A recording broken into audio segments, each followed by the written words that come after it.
Kitab Kejadian pasal 16.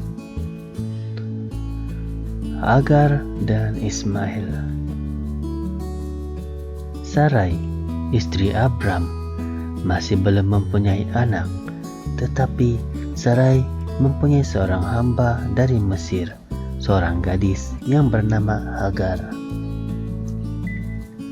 Sarai berkata kepada Abram, "Tuhan tidak membolehkan aku melahirkan anak. Oleh itu, tidurlah dengan hambaku ini. Mungkin dia dapat melahirkan seorang anak untukku." Abram bersetuju dengan cadangan Sarai. Maka Sarai memberikan Hagar kepada Abram untuk dijadikan gundik. Pada masa itu, Abram sudah tinggal di Kanaan selama 10 tahun. Abram bersetubuh dengan Hagar, lalu perempuan itu mengandung. Tetapi apabila Hagar tahu bahwa dia mengandung, dia menjadi sombong lalu menghina Sarai.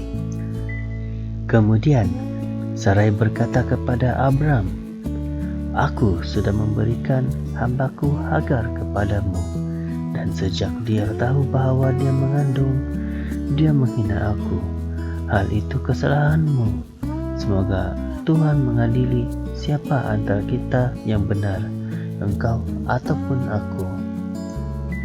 Abram menjawab, "Baiklah, dia hambamu dan engkau berkuasa terhadapnya. Perlakukanlah dia sesuka hatimu."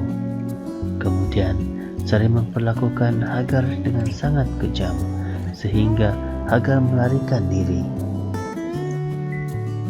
Malaikat Tuhan menjumpai Hagar dekat mata air di padang gurun, di jalan yang menuju ke padang gurun Syur.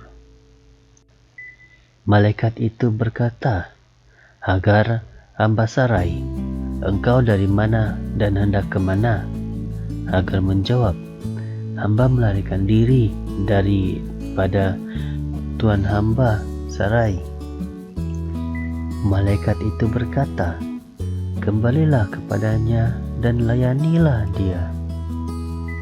Kemudian malaikat itu berkata, "Aku akan memberikan keturunan yang sangat banyak kepadamu, sehingga tiada seorang pun dapat menghitung mereka.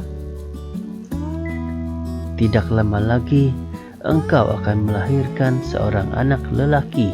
Namakanlah dia Ismail, karena Tuhan sudah mendengar tangisanmu.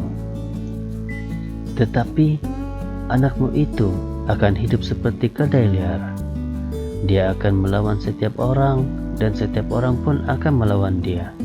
Dia akan hidup terpisah daripada semua sanak saudaranya." Hagar bertanya dalam hati, "Benarkah aku sudah nampak Allah dan aku masih hidup?"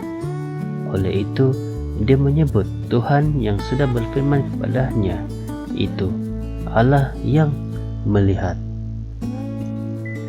Itulah sebabnya perigi di antara Kades dan Bered itu dinamakan perigi dia yang hidup yang melihat aku. Kemudian Hagar melahirkan seorang anak lelaki. Lalu Abram, bapa anak itu, menamakan dia Ismail. Pada masa itu Abram berumur 86 tahun.